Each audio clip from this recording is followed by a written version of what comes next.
Best ever listeners, how you doing? Welcome to the best real estate investing advice ever show. I'm Joe Fairless. This is the world's longest running daily real estate investing podcast. We only talk about the best advice ever. We don't get into any of that fluffy stuff. We got Follow Along Friday today. The purpose of Follow Along Friday is to talk about what we have learned or certain things that we've come across in our real estate endeavors so that we can share those lessons with you, ultimately to help you on your journey. That's the whole point of Follow Along Friday. So with us, Theo Hicks, as always. Theo, how should we get going? Well, this week we're going to talk about some of the things that you learned from your podcast interviews last week. So we've got five particular people. These are interviews where you learned something new, basically. And since these interviews aren't going to come out for a while, and since we're on Follow Along Friday, and the purpose of Follow Along Friday is to teach people new things that we learned, we figured we could have a conversation around that today. So I guess we could just go straight through these five interviews, starting with Jerry Detweiler. Yeah. Did I pronounce that correctly? I think so. Yeah. Detweiler. I think it's Detweiler. Okay. But for additional context, and thanks for setting the stage, just for a little bit more context. So every Thursday, I do interviews for the show.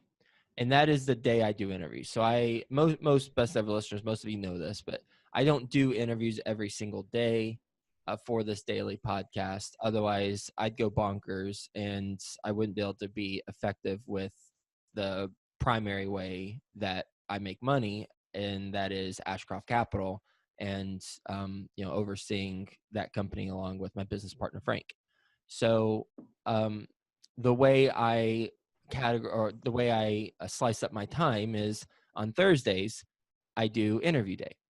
And today, for example, I am interviewing 9 people today. And it starts from, let's see. So I'm starting the interview at 11:30 a.m. and I am interviewing someone from for their 30-minute block. So I've got 3 interviews from 11:30 all the way to 1 p.m. And then I have a call with a potential new investor who reached out to us.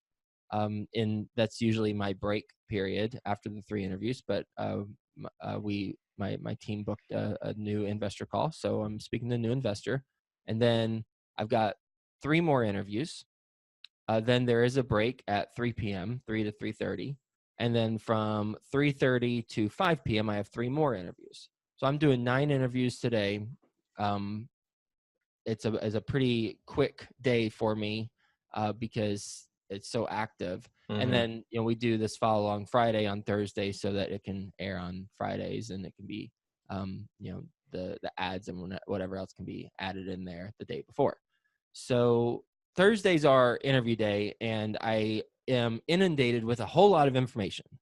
And I thought it would be interesting for me to be intentional about the information that I'm learning and coming across last week, so I can really determine what am I taking away from these interviews. And in these 5 things that I'm about to talk about, some of them might seem a little silly, because really that's the thing you chose to take away from an interview.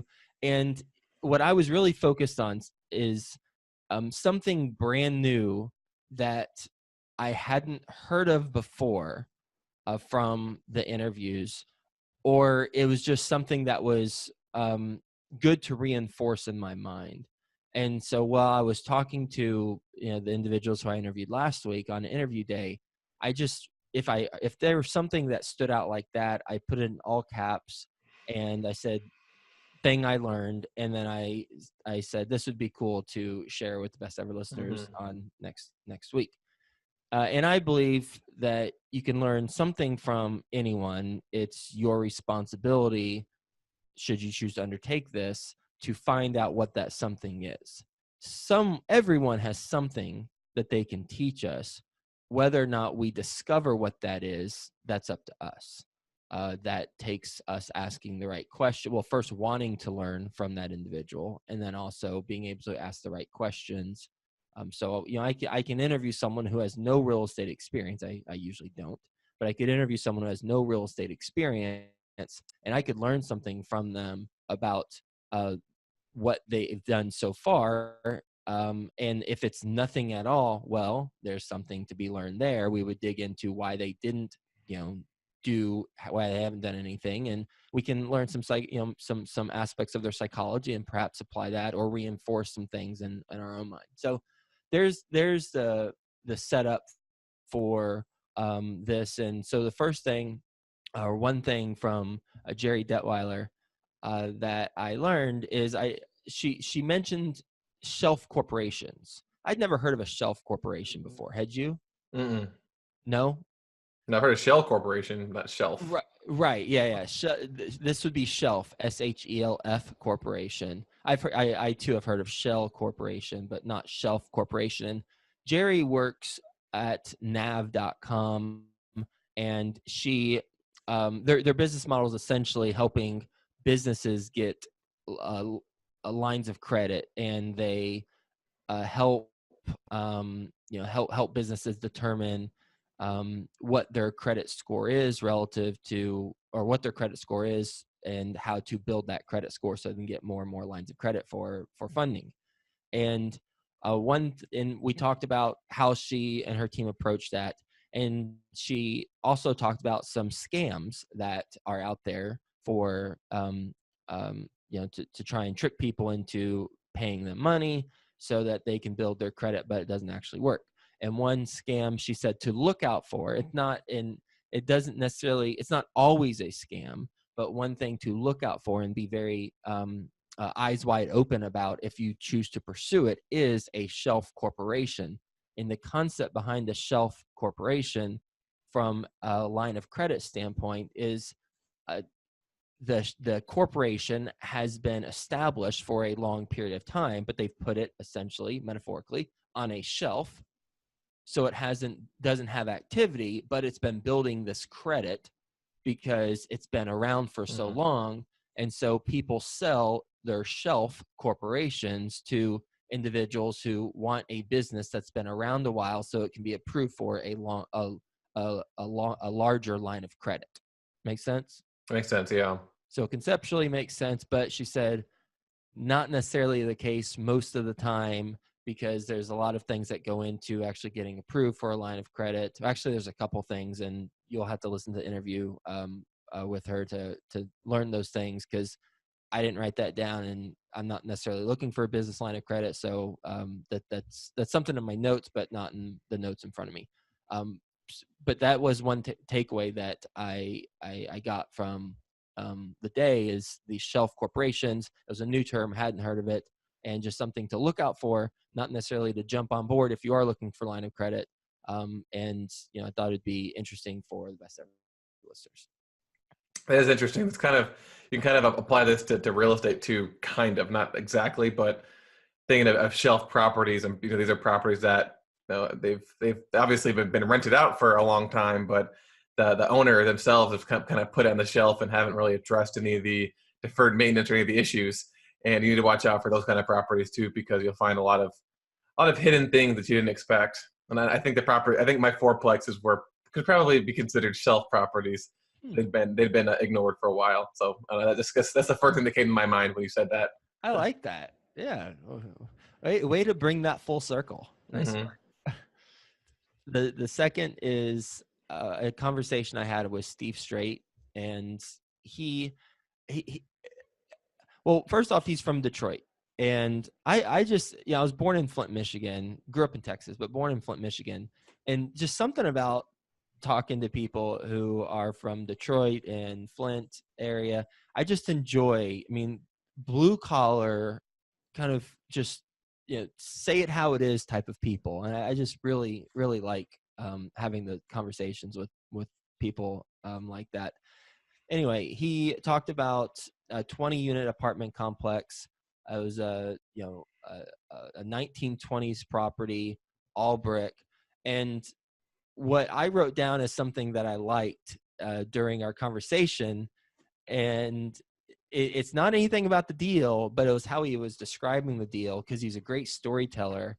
But he's not intending, in my opinion, he wasn't intending to be a great storyteller. He's just he's just someone who you like to hear talk about what they're working on, because it's really interesting, because he makes it sound really interesting, but unintentionally, he unintentionally makes it sound interesting. It's just how he has a conversation. He said, imagine this. And then he talked about the deal. And when he said, imagine this, I was like, well, I'm imagining exactly what he's talking about. And it was that command of imagine this that I was like, I wrote it down. I was like, I like that phrase. I like that phrase because it immediately made me think of exactly what he's talking about, because he told me to imagine it. And I thought, well, that's an interesting phrase that I can, incorporate whenever I'm talking about stuff. And I want, people to imagine it, and be there with me in the journey as I tell the story. And so I wrote that down. Clearly, that has nothing really to do with the real estate deals that he was working on, which are really, it's interesting to hear his story. So I obviously recommend listening to his podcast when it comes out in 30 or so days, 30, 45 days. But the imagine this phrase is what caught my attention. Yeah, seriously. My goal is going to be to use that phrase at least once on this podcast. I'm going to drop it out of nowhere, Joe. So you're never going to know when it's going to come. Oh, I have so much anticipation for when that will happen. The next one is Chandler David Smith. He started in sales, knocking on doors, and he was selling. And I wish I wouldn't have sent you the outline that I was going to talk about, Theo, because I would have asked you, what do you think he was selling door to door? But you see the outline in front of you. He was selling pest control product or services. And that's, door to door, hard, incredibly hard. Pest control services, I imagine that's going to be pretty hard too. And he ended up being a top salesperson doing door to door sales. And clearly that translates into real estate, because you've got to be able to sell yourself, sell the deal, sell yourself to team members to attract the right team members, the most qualified team members. And so I asked them, how did you do that? Because he made $90,000 in a summer, and he signed up 459 accounts during a summer. He signed up 459 accounts for pest control. It's like I think he said it was like a $300 or $500 service that he's signing people up. And 1 out of every 7 or so ended up buying the pest control that he went to. And I said, well, how'd you do it? And he said, well, I worked harder than others. And I said, okay, so elaborate on that, please, because, we want to get underneath the surface there. And he said, well, it wasn't that I was working many hours more than other people. What I was doing, I was working at least 1 hour more. And that in that extra hour more, I was getting a disproportionate amount of results from working that extra hour. And so he was doing 1 hour more a day, and he was getting a disproportionate amount of results because of that. And I told him during the conversation, it reminded me of when Tony Robbins talks about when you do a set of 10 reps in the weight room, when you're doing bench press set of 10, what rep leads you to the greatest growth? And it's rep 11. It's the 11th rep where, okay, you did 10, great, 10 was tough. Okay, now do one more. You can do one more. And that 11th one is the one that leads to greatest growth. And I do that when I'm, working out.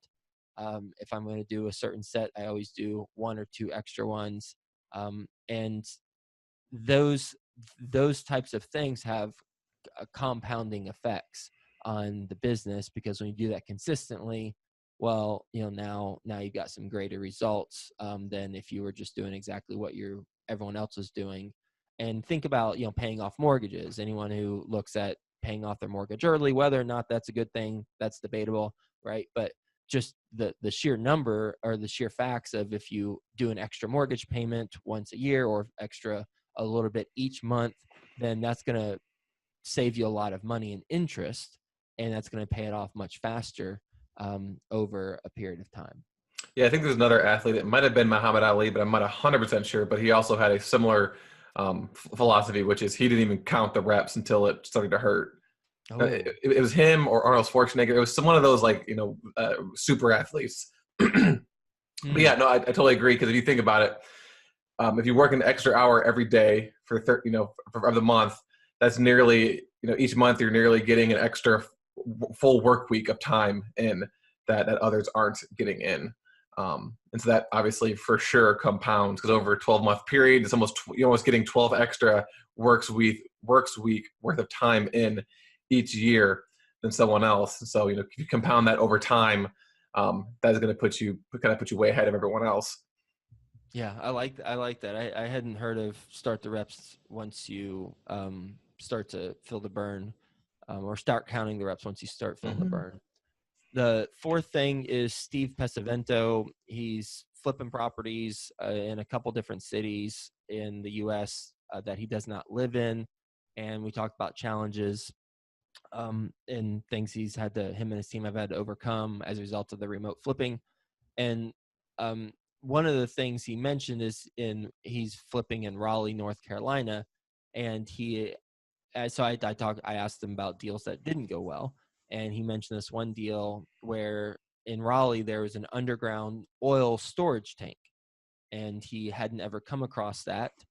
I personally have not come across that either, and he said it can be common in that area, and he said the cost to have them removed was $15,000 to $20,000, which was something that he hadn't expected. And on a single family home fix and flip, that can severely hurt your margin / take you to the other direction. Mm-hmm. Yeah, I think one of your earliest podcast episodes, someone had mentioned that they bought land that happened to they knew it wasn't, they didn't know it used to be a gas station, and they had the same issue with those underwater gas tanks that they had to remove. It cost a ton of money. And then lastly, Edwin Kelly, he heads up a self-directed IRA company, and they've recently evolved so that they apparently self-directed IRA companies have to have some sort of trust charter connection. And again, I'm getting outside of my comfort zone because I don't know a whole lot about this, but I believe a trust charter company or trust charter has to sponsor a self-directed IRA company. So Edwin's company, just as they've grown, they went ahead and established a trust charter. So they don't have to be sponsored by another company, a trust company. So I learned from this conversation, which is pretty esoteric knowledge, but still it's something I learned, was the two states in the United States that are most favorable and flexible for trust charters from a regulatory standpoint are New Mexico and South Dakota. So I was writing down things I learned. I don't think I'll ever apply that information anywhere, but it's an interesting trivia question. So I wrote it down. We should just use that for the trivia question of the week. Well, I know. Yeah, we should have. So there you go. Those are 5 things, and I will. If bestseller listeners, if you found this interesting, then let us know, and I'll attempt to do this for more often than not whenever I do the interview marathon days. Awesome. Well, speaking of the trivia question, let's move into that. So last week, the question was, in 2016, a record number of companies left California. What state did the largest proportion of those companies move to? And unfortunately, I kind of gave it away when I mentioned that your investors would know. But the answer was, gave it away. I did give it away. The answer was Texas. So that was a weak trivia question. Most people knew that, even if you didn't give it away, though. Well, I think this week's question is a little bit stronger. Okay. So, what city? This is gonna be a large city, and it has to have a population greater than 200,000. So it can't be a really small city with 5 people in it. Has the largest percentage of the population renting. So, what city has the largest percentage of the population renting? Now, the percentage is actually over 70%. Keep that in mind. which was was shocking to me because I think the U.S. average is in the 30% range, I think, around there. So, Joe, what city do you think has the largest percent renter population? I'm gonna go New York City because it's expensive to live there, and it can be it's a place that a lot of young professionals go out of school for jobs, and they don't buy, and they Mm-hmm. just rent. And so for those two reasons, I'm gonna go New York City. Okay. Although I feel like if it was New York City at 70%, I would have read that somewhere already. So I'm not confident in my answer, but logically that's what I'm saying. But I believe I'm wrong, but that's my best guess. Okay. Well, I'll just make you feel a little bit better. New York is definitely in the top 5. Okay, but New York City not is definitely in the top 5. okay. Yeah. All right. Well, cool. So your logic was definitely sound.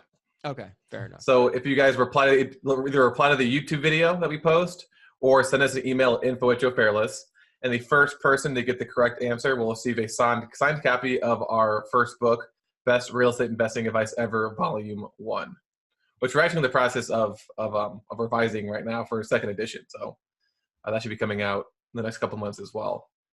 And we're just cleaning up grammar and spelling and punctuation stuff. Mm-hmm. We're not putting any bells and whistles in it. We're just doing a better job of what we should have done in the first place, basically. Also, but this episode comes out on Friday, so Friday the 25th, which is exactly 4 weeks before the Best Ever Conference 2019 in Denver, Colorado. So make sure you guys go to besteverconference.com and number one, check out the lineup that we have. We've got most of the presentations, panels filled out on that schedule. Some of them are still to be determined.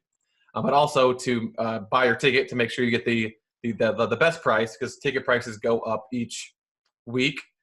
And then, of course, on the podcast, we're going to just mention something that will be discussed at the conference that will definitely add a value to your business. And there's going to be a panel, I believe it'll be a 2-person panel, and they're going to talk about the intricacies of SEC law. This will be for people who are interested in putting together syndications. And I think this is going to be a powerful panel because I'd probably say 1 out of 10 posts that I see in the multifamily real estate forum on Bigger Pockets are related to SEC law and asking questions about securities and how to make sure they're doing things by the book and structuring partnerships correctly and the difference between the different types of syndications. So during that panel, if you attend the Best Ever Conference, you're going to get most of the answers to the questions that you need. And if you have any extra questions, what's great about the Best Ever Conference is it's kind of networking time, so you can actually talk to them afterwards or beforehand, or at one of the nightly events to kind of ask more specific questions based off of your current situation. Yeah, and one of the attorneys that's going to be there his name's Roland, and his information's on the besteverconference.com website. He's our securities attorney. And so I personally can vouch for him as being someone who is going to add a lot of value to the conversation. And I mean, if you have any deals at all that are going to qualify for, a security, then why not go to the conference, learn, but then also have a conversation with him. I mean, his rate's north of $300 an hour. So, you talk to him at the conference, at the bar or something when we're all hanging out, and you're saving $300. Hopefully he doesn't hear me say this, but you're saving the money when you're talking to him at the bar, hanging out, and you're getting some of the questions answered. I'm sure there's a line in the sand that, if you're not a client of his, then he can't answer until you officially engage him. But still, it could be a really good opportunity and actually could save you money as a result of attending. Absolutely. So that's besteverconference.com. And then lastly, make sure, if you haven't already, pick up a copy of the Best Ever Apartment Syndication book. If you leave a review on Amazon and send us a screenshot, we will send you a package of free apartment syndication resources. as well as you will have the opportunity to have your review read aloud on the Following Friday podcast. This week's review of the week comes from Alec Liskov, and Alec left obviously, a regular Amazon review, but he went above and beyond and actually left a video review, which was pretty cool. And I didn't realize you could even do that on Amazon. But I've kind of just summarized the review that he provided in the video, which is Joe's book is one of the best resources on apartment syndications I've seen out there. There are 3 reasons why I love this book. Number 1, his approach and guidance are designed for anyone to follow, from inexperienced to experienced investor. 2, he doesn't just provide information, but rather a step-by-step guide on how to actually get started. And he mentioned how, he's went back through the book to go over the different processes and step-by-step systems that we provided in that book. And then number 3, finally, he sets expectations and tells it like it is. He shares both his success stories as well as his failures, which is really helpful in setting the right expectation for long-term success. Well, thank you for leaving that video review. I think it's the only video review, right? I think. Yeah. I think it's pretty cool. I didn't realize you could do video reviews either. So thanks for doing that. Really appreciate it. I'm glad you got value from the book. Theo, I called you yesterday, and your voicemail box is full. And so I didn't leave you a message because I couldn't, but I called you because I had a conversation with someone who I met yesterday, and he said he bought our syndication book and he read it in one day. Oh man. He said he called it a fun read. I was like, well, fun. Okay. I'll go with that. He's a software engineer. He said he loved that we got into the details, but he literally read it in one day. And I thought I had held the record because I read it in one day when we were doing the final walkthrough of the book, so I read from start to finish one last time in one day. But he tied the world record of quickest read for the book. So I thought you'd find that interesting too. That is interesting. Well, everyone, thanks a lot for hanging out with us. Hope you got value from the conversation. Have a best ever day, and we'll talk to you tomorrow. Thank you for watching. Hit the subscribe button below, and you will get access to the rest of Joe's videos on real estate investing and apartment syndication.